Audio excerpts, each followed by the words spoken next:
வாழ்க வளமுடன். Healing hands education healing centre தங்களை அன்புடன் வரவேற்கிறது. நம்ம வீட்டு வரவேற்பறை என்ட்ரன்ஸ் இருக்குது பாருங்கள், வீட்டுக்குள்ளே வராங்க பாருங்கள், வந்தோடனே நம்ம ஹாலாக இருக்கலாம், ஆர் நீங்கள் வரவேற்பறை தனியாக வச்சுருக்கலாம், எதுவாக இருந்தாலும் அங்கே என்ன மாதிரியான பொருட்கள் இருக்கக்கூடாது, ஆர் என்ன மாதிரியான பொருட்கள் இருக்க வேண்டும்னு நம்ம தெளிவாக தெரிஞ்சுக்க போகிறோம்.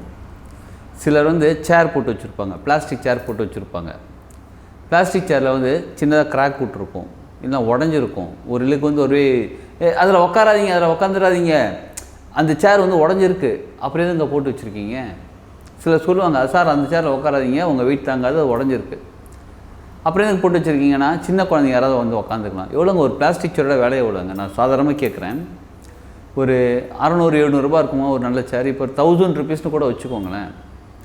நம்ம சப்கான்ஷியஸ் மைண்ட் நம்மக்கிட்ட என்ன தெரியுமா சொல்லுது? இந்த 1000 ருபீஸ் கொடுத்து நீ சேர் வாங்க முடியாத அளவுக்கு நீ பொருளாதாரத்தில் ரொம்ப முடங்கி கிடக்கிறேன்னு நம்ம சப்கான்ஷியஸ் நம்மளையே சொல்லுது. அதுதான் அர்த்தம். சரி, எனக்கு உண்மையாகவே பொருளாதாரத்தில் அவ்வளோ பெரிய பண வசதியெல்லாம் இல்லைங்க, 1000 ரூபா கொடுத்துலாம் வாங்க முடியலங்க, சேர் எடுத்து போட்டுருங்க. அந்த சேர் இருக்கிறதுனால எக்கச்சக்கமான தேவையில்லாத நெகட்டிவ் வைப்ரேஷன்ஸ், நெகட்டிவ் ஃபீலிங்ஸ், அதாவது நெகட்டிவ் உணர்வுகள் உணர்ச்சிகள், அதாவது நெகட்டிவை ரிசீவ் பண்ணி உள்ளுக்குள்ளே கொண்டு கொடுக்கறதுக்கு அது நீங்கள் சேரை எடுத்து போட்டுட்டிங்கன்னா நிச்சயமாக அதாவது அந்த சேரால் தான் உங்கள் வைப்ரேஷன் மாறி இருக்குது, அதனால தான் உங்கள் பொருளாதாரம் உயரலை அப்படின்றத உங்களுக்கே தெரியாது, நமக்கே அதில் கண்டுபிடிக்க முடியாது. அந்த சேரை எடுத்து போட்டுருங்க. போட்டுட்டு பிளாஸ்டிக்காரங்களை அதுவும் சேர் எடுத்து போட்டு உடனே என்ன திரும்ப பண்ணுவாங்க, வீட்டு வாசலில் கொண்டு அந்த பக்கம் போட்டு வச்சுருவாங்க. அதுதான் உடஞ்சிருக்கேன், யூஸ் பண்ண முடியல, அப்புறம் வீட்டுக்குள்ளேயோ வீட்டுக்கு வெளியே வச்சு என்ன பண்ண போகிறீங்க? பிளாஸ்டிக்கில் அந்த பழைய சாமான் எடுப்பாங்க, அவங்ககிட்ட போட்டுருங்க, போட்டு வேறு எதை கூட வாங்கிக்கோங்க தேவைப்பட்டால்.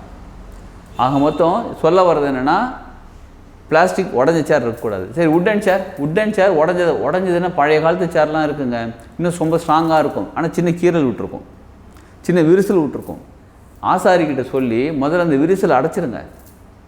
இப்போ நம்ம இப்படி கை வச்சுட்டு உட்காருவோம், ஹேண்ட் ரெஸ்ட்டுக்கு பாருங்கள், அதில் எப்படி கை வச்சுட்டு உட்காருவோம், அந்த விரிசல் இருக்கு நவுத்தி வச்சுருப்போம். அந்த விரிசல் இருக்கு நவுத்தி வச்சுருக்கும் போது நம்ம மைண்ட் என்ன தெரியும், ஒரு ஃப்ரீயாகவே இருக்காது. அந்த விரிசல் இருக்குது, விரிசலில் கை படித்தா உள்ளே போய் ஏதாவது ஸ்கின் மாட்டிக்கும், முடி மாட்டிக்கும், வலிக்கும்னு சொல்லி அதை இப்படியே பத்திரமா பார்த்துக்கிட்டே இருப்போம். ஸோ மைண்டு ரிலாக்ஸாகவே இருக்க முடியாது. நான் அதெல்லாம் ஓகேங்க, ஆம்ரெஸ்ட்லாம் கரெக்டாக தான் இருக்குது, லெக்கில் தான் சின்ன விரிசல் இருக்குது, அது என்ன பண்ணுறது? அந்த மாதிரி எந்த ஒரு பொருளாக இருந்தாலும் சரி, வீட்டில் இருக்கக்கூடிய எந்த ஒரு பொருளாக இருந்தாலும் சரி, உட்டன் பொருள், அதில் சின்ன விரிசல் இருந்தால் உடனே அதை சரி பண்ணிவிடுங்க. அது அந்த ஆசாரிக்கிட்ட சொன்னால் அது பேஸ்ட் மாதிரிலாம் இருக்குது, அதெல்லாம் போட்டு அவங்க அடைச்சி வச்சுருவாங்க, க்ளீன் பண்ணிடுவாங்க, சரி பண்ணிவிடுவாங்க. அது சரி பண்ணிவிடுங்க, சரிங்களா? சிலர் வீட்டில் டீப்பாய் இருக்கும், கண்ணாடியில் அழகாக இருக்கும். டீப்பாய் கண்ணாடியில் அழகாக சூப்பராக இருக்கும், சின்ன கிராக் விட்டுருக்கும். இவங்க என்ன பண்ணுவாங்க, சலோஃபின் டேப் இருக்குது பாருங்கள், சலோ டேப், அதை அப்படி லைட்டாக போட்டு ஒட்டி வச்சுருப்பாங்க. கண்ணாடி மாற்றிடுங்க. கண்ணாடி மாற்றினா அதோட எனர்ஜி லெவலே வேறு. அந்த உடஞ்ச கண்ணாடியோட, அதாவது உடஞ்சிருக்கும் கண்ணாடி, அந்த சலோட்டை போட்டு இடிச்சிருக்கும் பாருங்கள், அந்த மாதிரிலாம் இருந்தாலே வீட்டில் வைப்ரேஷன் மாற ஆரம்பிச்சிடும். அப்போ அதெல்லாம் இருக்கக்கூடாது. சிலர் வீட்டில் பீரோவில் கண்ணாடி இருக்கும், கண்ணாடி பார்க்குற மாதிரி வச்சுருப்பாங்க, கபோர்டில் கண்ணாடி பார்க்குற மாதிரி வச்சுருப்பாங்க, மிரர் இருக்கும். அந்த மிரரில் சின்ன கிராக் இருக்கும், அது சின்ன கிராக் தானே, விடக்கூடாது. கண்ணாடி பொருட்கள், நீங்கள் வாட்டர் பாட்டிலாக இருக்கட்டும், டீப்பாயில் இருக்கக்கூடிய கண்ணாடியாக இருக்கட்டும், மிரராக இருக்கட்டும், இல்லை வால் கிளாக்கில் இருக்கக்கூடிய கண்ணாடியாக இருக்கட்டும், எந்த கண்ணாடி பொருட்களாக இருந்தாலும் சின்ன கிராக் இருந்தால் கூட அதை மாற்றிடுங்க. ஆக பிளாஸ்டிக் பொருட்களாக இருந்தாலும், இப்போ இப்படி மொத்தமாக எடுப்போமா, பிளாஸ்டிக்காக இருந்தாலும் சரி, உட்டனாக இருந்தாலும் சரி, மெட்டலாக இருந்தாலும் சரி, இரும்பில் இருந்தாலும் சரி, ஆர் கண்ணாடி, எந்த ஒரு பொருளாக இருந்தாலும் அதில் சின்ன கிராக் இருக்குது, வெடிப்பு இருக்குது, சரியாக இல்லை, சில இரும்பு பொருளெல்லாம் துரு பிடிச்சிருக்கு, இந்த மாதிரி எதுவாக இருந்தாலும் உடனடியாக அதை சரி பண்ணிவிடுங்க. அப்போ சரி பண்ணலைன்னு என்ன ஆகும்னு கேட்குறீங்களா? நமக்கே தெரியாமல் ஒரு நெகட்டிவ் அட்ராக்ஷன், நெகட்டிவ் வைப்ரேஷனை ஈர்த்து கொண்டே இருக்கும். இதை சரி பண்ணிட்டா எல்லாமே சரியாயிடுமா அப்படின்னு நம்ம நிறைய பேர் கேள்வி கேட்பாங்க. அப்போ அதெல்லாம் சரி பண்ணிட்டா என் லைஃப் அப்படியே டெவலப் ஆகிடுமா? நிச்சயமாக டெவலப் ஆகும். அது எப்படிங்க சொல்கிறீங்க? அந்த நெகட்டிவ் வைப்ரேஷனால தான் நம்ம வாழ்க்கை பெருசாக டெவலப் ஆக மாட்டேங்குது, நமக்கு தெரியல. அதனால தான் அது நடக்க மாட்டேங்குது. இதை மாற்றுங்க, நிச்சயமாக சரியாகும். சரி, இப்போ இது சரி பண்ணுறது வேறு என்னெல்லாம் பண்ணலாம்? இப்போ இதெல்லாம் சரி பண்ணுறீங்க, இருந்தாலும் வேறு என்னெல்லாம் பண்ணலாம்? இப்போ என்ட்ரன்ஸ் டோர் அப்படி கதவை திறந்து உள்ளே வராங்க, நேராக என்ன பண்ணுங்க, ஒரு கண்ணாடி மாட்டி வச்சுக்கோங்க, நல்ல கண்ணாடியாக, நிலக்கண்ணாடின்னு சொல்லுவாங்க பாருங்கள், அந்த மாதிரி.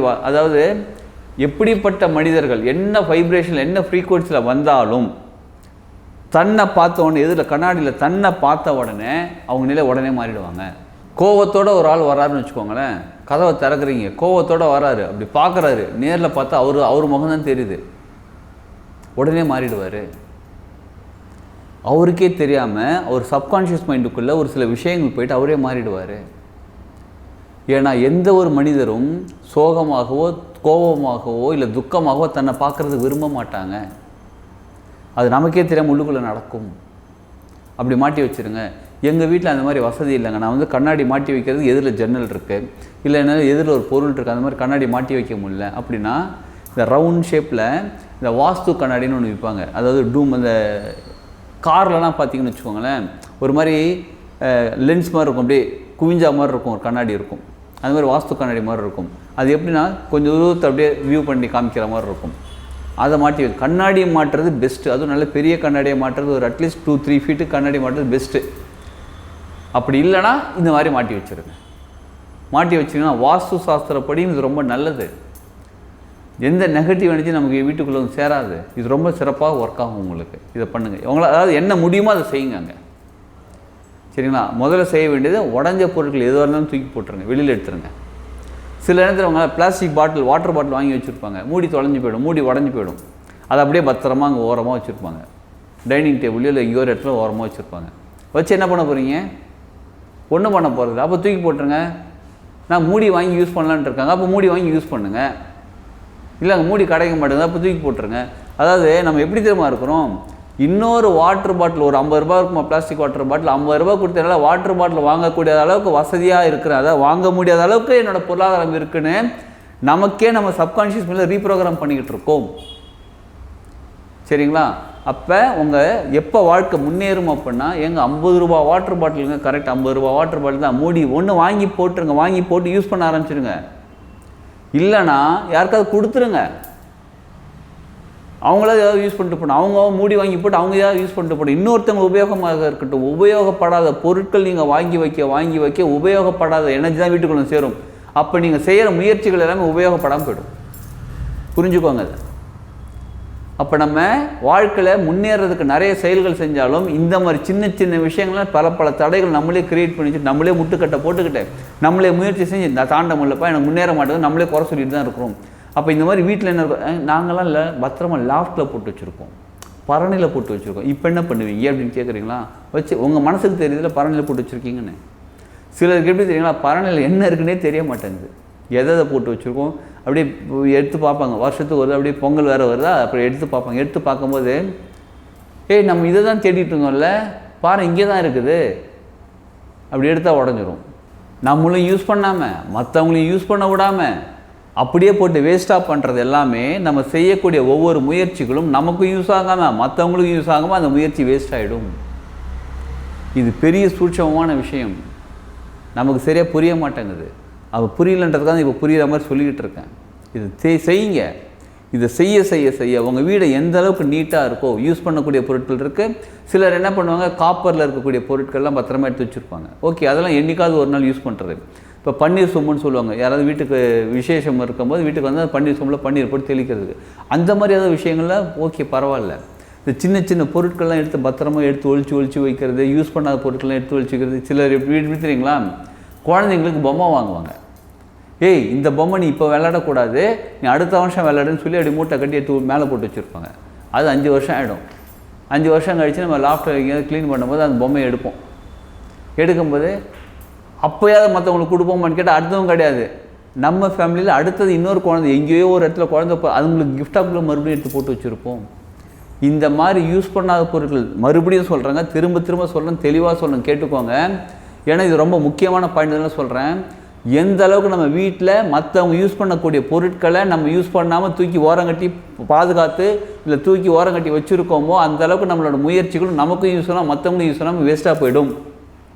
புரிஞ்சுக்கோங்க. அதை வீடை க்ளீன் பண்ணால் நிச்சயமாக சரியாயிடும்.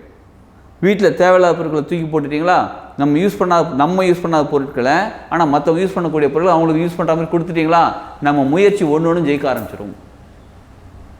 புரியுதுங்களா? அப்போ இதை செய்யுங்க.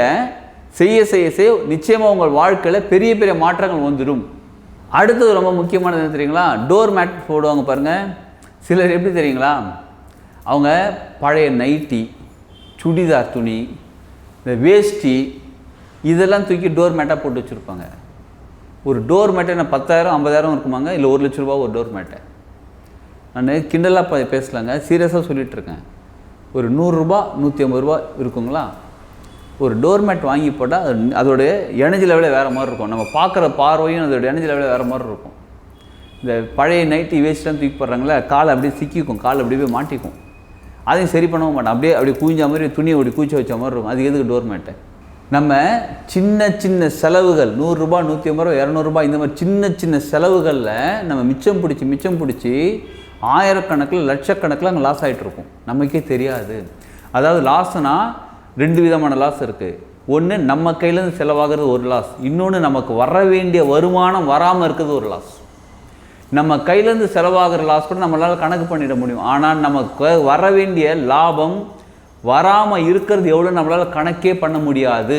அதில் சின்ன சின்ன செலவுகளை விட்டுருங்க. அதாவது டோர் மேட் நீங்களே வாங்கி போடுங்க. அது எப்படிப்பட்ட டோர் மேட்டாக இருக்கணும் தெரியுங்களா, நீட்டாக இருக்கணும் டோர் மேட். அது டோர் மேட் கிழிஞ்சி போச்சுன்னா கூட அதை வாஷ் பண்ணி அதை லைட்டில் ஓரம் கட்டி இந்த பக்கம் கட் பண்ணி அப்படிலாம் யூஸ் பண்ண, அந்த மாதிரிலாம் யூஸ் பண்ணாதீங்க.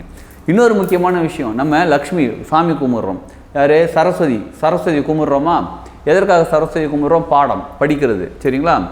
இப்போ இந்த டோர் மேட்டில் வெல்கம், நல்வரவு இந்த மாதிரி ஏதோ ஒன்று எழுதியிருக்குன்னு வச்சுக்கோங்களேன், அதுவும் சரஸ்வதி தானே, போட்டு மெதிக்கிறோமே. புக்கை மெதிக்காதன்னு சொல்கிறோம், பேப்பரை மெதிக்காதன்னு சொல்கிறோம், இதெல்லாம் மெதிக்காதுன்னு சொல்கிறத நம்ம எழுதி வச்சு மெதிக்கிறோமே, இது சரியா? சரி கிடையாதுல்ல. அப்போ இந்த மாதிரி வெல்கம் இந்த மாதிரி வேறு ஏதாவது எழுதி வச்சுருக்குது, நல்வரவு இந்த மாதிரி ஏதாவது எழுதி வச்ச டோர் மேட்டாக இருந்தால் மாற்றிடுங்க, பிளெயின் டோர் மேட்டாக வாங்கி போடுங்க. நிறையா டோர் மேட் நிறைய மாடலில் கிடைக்குது, வாங்கி போடுங்க. ஒரு 150 ரூபா 200 ரூபா இருக்கும், வாங்கி போடுங்க. அது கொஞ்சம் கிழிஞ்சிடுச்சு அழுக்காயிடுச்சுன்னா துவைச்சிடுங்க, துவைச்சி திரும்ப போடுங்க. இல்லை கிழிஞ்சிடுச்சு அப்படின்னா முடிஞ்ச அளவு அதை யூஸ் பண்ணாமல், அதாவது எங்கேயாவது கிழிஞ்சுன்னா சின்னதாக ஓரத்தில் கிழிஞ்சுன்னா கட் பண்ணி கூட பரவாயில்ல. ஆனால் கிழிஞ்சிருக்கு, நடுவில் கிழிஞ்சிருக்கு, யூஸ் பண்ணவே முடியல, தூக்கி போட்டுருங்க, வேறு வாங்கிக்கோங்க, சரிங்களா? இந்த டோர் மேட்டு எல்லாமே ரொம்ப ரொம்ப முக்கியமானது தாங்க. சின்ன சின்ன விஷயங்கள் தாங்க நம்ம வாழ்க்கையில் பெரிய பெரிய லெவலில் முன்னேறதுக்கு, பெரிய விஷயங்கள் அச்சீவ் பண்ணுறதுக்கு பெரிய பெரிய விஷயங்கள் பண்ணணும் அவசியம் இல்லை. சின்ன விஷயங்கள் பெரிய விஷயத்தை உருவாக்கி கொடுக்கும். இந்த விஷயங்களை ஃபாலோ பண்ணுங்கள். சின்ன சின்ன விஷயங்கள் நிச்சயமாக உங்கள் வாழ்க்கையில் பெரிய பெரிய மாற்றங்களை உருவாக்கும். வாழ்க்கையில் சூப்பராக சந்தோஷமாக இருக்கலாம். வாழ்க வளமுடன்.